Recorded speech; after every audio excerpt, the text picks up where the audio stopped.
Hi guys, welcome back to my channel. Today's video is going to be the BookTube Newbie Tag. I feel like most BookTube channels have this on their channel at some point, and I'm a really new YouTuber. This is really like my second-ish full month of doing YouTube consistently with BookTube, and I'm really excited. So my name is Amy Marie. If you are new to the channel, welcome, and let's go and hop into the first question. So the first question is, why did you start this channel? Primarily because I love books. I have some people in my life who love to read, but not a lot that are obsessed with the mystery genre as I am. And not a lot. I mean, I have my husband is very much into reading, but not many people in my life are. So I kind of just wanted to join the community and have other people to like obsess over books with, basically. So the next question is, what are some fun and unique things you can bring to BookTube? I'm hoping to bring more focus on mysteries. I know BookTube is heavily focused on a lot of like young adult books, which I do occasionally enjoy. However, I personally love anything mysteries. My whole channel is based on like mystery content especially, as well as like historical fiction, history, and maybe a little bit of nonfiction here and there. So I think I can kind of bring maybe that unique like kind of sub-genre to BookTube. And yeah, I'm also, I release a lot of videos on new releases that are coming out each month. So if you are interested in that, you can check the playlist out right there, if that sounds good to you. And yeah, so I hope I can bring kind of new releases and kind of a focus on that mystery genre that's maybe a little less popular than other genres within the BookTube community. So the next question is, what are you most excited about for this channel? I'm just really excited to connect with a lot of people and just find my tribe of, book loving people, especially mystery lovers, because like I said, I don't have a lot of people who are so mystery obsessed as I am in my life, and I love getting, so far I've gotten a lot of great recommendations from subscribers and commenters, so that means the world to me. It makes me smile so much when you comment. I love it. And yeah, so that's what I'm really excited about, is just continuing to connect, continuing to learn, expanding my own reading preferences and things over the, time I'm on YouTube as well. Number 4 is, why do you love reading? Honestly, I've been a reader since I can remember. I can't remember a time that I wasn't a big reader. I've always loved to read. For me, it's like a safe place. I love the creativity. I love the imagination. Mysteries for me are especially helpful because I'm one of those people who just thinks, and thinks, like I just can't stop thinking, like my brain's constantly going at like 1,000,000 miles per minute. So for me, mysteries are especially helpful because they really suck me in, because I'm completely focused on the plot line and like who did it. Like I need to know, So for me, mysteries especially are really good for fully like a full escapism for me, really. And then I just love the thrill of finding out who did it, and did I get it right, why did I get it wrong if I did. Like I just love like solving it. So anything that I can solve, like I love crossword puzzles and Sudoku and stuff as well, so anything I can solve especially is really great. And then I love nonfiction because I also just love learning about history, learning about time management, productivity, psychology, things like that are especially fascinating to me, as well as business, because I do run my own freelance writing business, so I'm just constantly reading all about that too, because I just really want to continue to self-improve, learn more about the world, learn more about the past. All of it's super interesting to me, so I'd say some of it's for relaxing and entertainment, but a lot of it's also just self-improvement, I think, would be the two primary categories. What book or series got you into reading? Honestly, I started reading really young, so I don't remember exactly like what book or series got me into it, but if I was to list a couple that I really remember reading and like being obsessed with as a child, this book is my most read book. This is Little Woman by Louisa May Alcott. I mean, you can probably see like the corners. I've had this since middle school, and I've probably read it at least 13 times. Like, no joke. To me, when I open this book, it's like being immediately transported back to my childhood. It's so comforting to me. It's just such a familiar place. Like, the words get inside of me. So this is like a long-term classic favorite that I've been reading since, I don't know, 4th or 5th grade maybe? Somewhere around there. Other books I remember being super obsessed with: the Harry Potter series. Not surprising. I still love Harry Potter. I know there's a lot of drama with J.K. Rowling, but I appreciate, you know, Harry Potter, like the work itself. What else? I read a bit of Nancy Drew, but I did really like the Hardy Boys as a child, so again, mystery there. I read a lot of classics, I think, in middle school. I remember reading Phantom of the Opera and being very proud of that.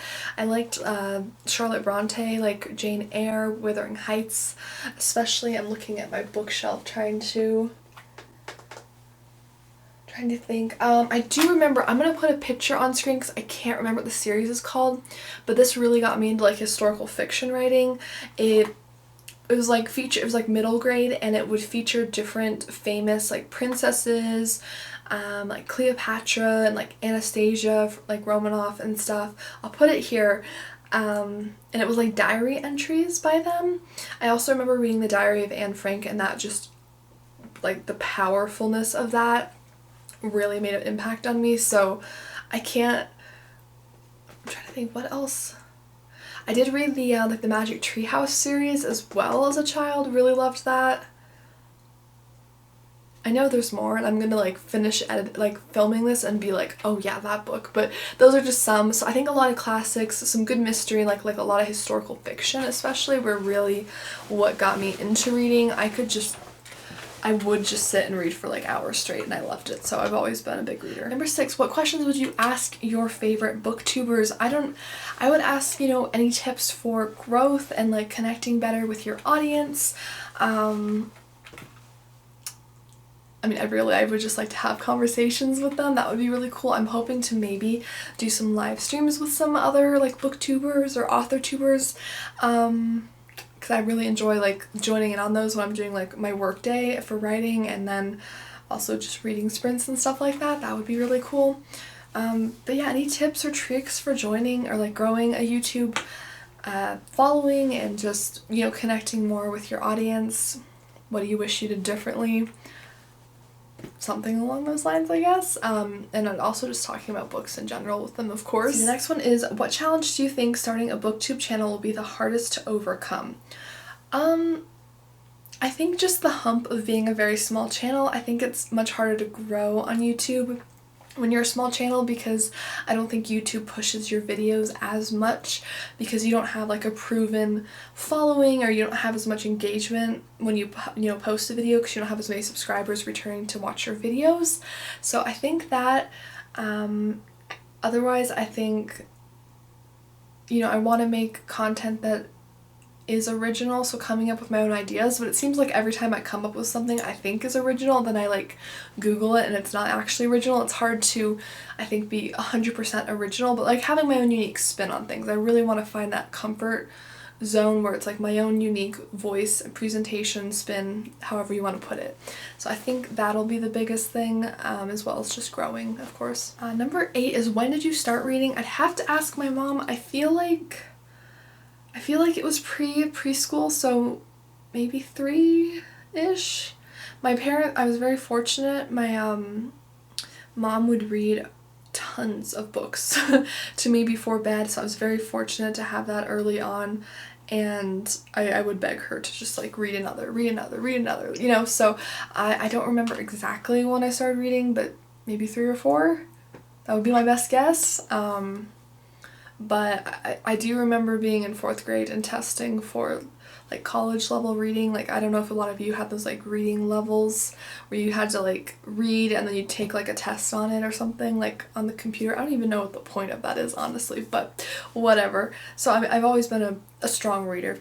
I don't really know exactly when it started, but pretty young. Where do you read? I like this question. I think it's a really good one. So I pretty much almost always read in bed, because I typically will read almost an hour before bed most nights of the week, if not more. And then typically one day on the weekends, like usually Saturday, I might spend like part of an afternoon, like for 2 hours, sometimes 3 hours in bed reading, and it's like my very like happy place. I'm very lucky I can do it. I love it. It's so great. I'll also take short reading breaks sometimes during the day if I start to feel my stress levels. I work from home for myself. If I start to feel my stress levels really go up, sometimes just sitting on the couch for 20 minutes taking a reading break can really help me to kind of come down. So I'd say mostly the bed, but occasionally the couch as well, or like our recliner. When the weather is out nicer, there is a trail nearby and I'll go sit on the bench there and sometimes read, although I do get eaten alive by mosquitoes, so that's not super great. Okay, 2 more questions. What kind of books do you like to read? Well, as you probably guessed from my channel, mysteries. That's my #1 favorite type of book, for fiction especially. I love mysteries. Anything with a mystery element to it, whether it's like a full-on cozy mystery, whether it's a psychological thriller.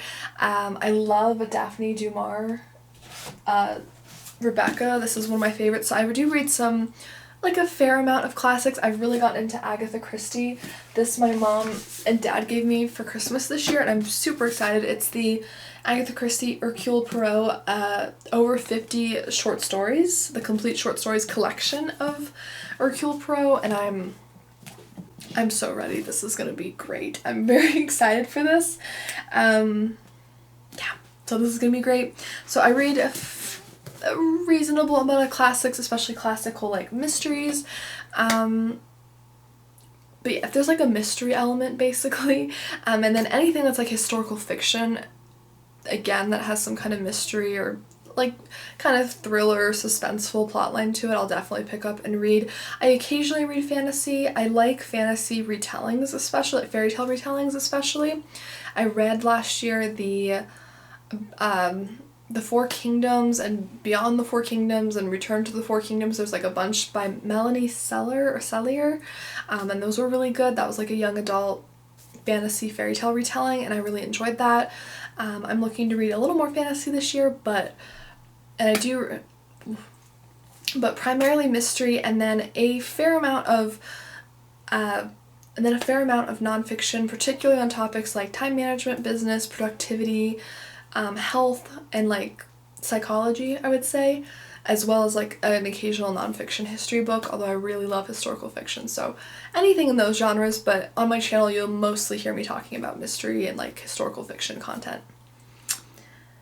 And then the very last one is, what does your book collection look like? So it's not super big like a lot of people here on BookTube. I have one bookshelf right here, which you can see in my book declutter up here if you want to check that out. I recently went through and did a big declutter unhaul on everything, which went really well.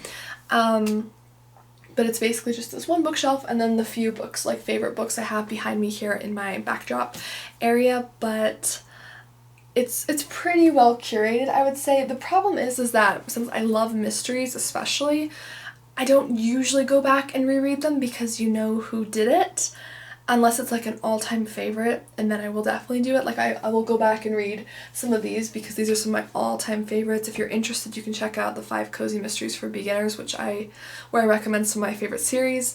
But yeah, it's pretty well curated. I do declutter regularly. I'm very much like an organized, neat. My environment has to be neat, otherwise I get stressed out. So when things get really full, I start to, like, I need to go through and declutter. So actually I think I have more like nonfictions and like classics on my bookshelf, even though I read more mysteries, but I check them out from the library a lot. I am hoping as I, continue to like earn more money and stuff over the years to buy and purchase more books to support authors, but at this point in my life I primarily get them from libraries or the, like Christmas or birthday gifts and stuff like that. So I'm very excited. And that's the last one. So I hope you guys enjoyed. Again, my name is Amy Marie. I would love it if you'd hit subscribe and join our community here. We are, well, at the time I'm filming this, we're like right before 100 subscribers, so I'm very excited to hit my first 100. And yeah, I hope you'll join me on this journey. And if you love mysteries, I assure you this is the place for you. So definitely hit subscribe, hit like, and let me know down below if you are a booktuber, your answers to some of these questions, or how long you've been on the platform, any tips and tricks you have. And if you're not a booktuber and or you want to answer this question, let me know down below what you're reading, because I'm always dying to know what people are reading. I'm slightly nosy in that way. So I'll see you guys in my next one. Bye!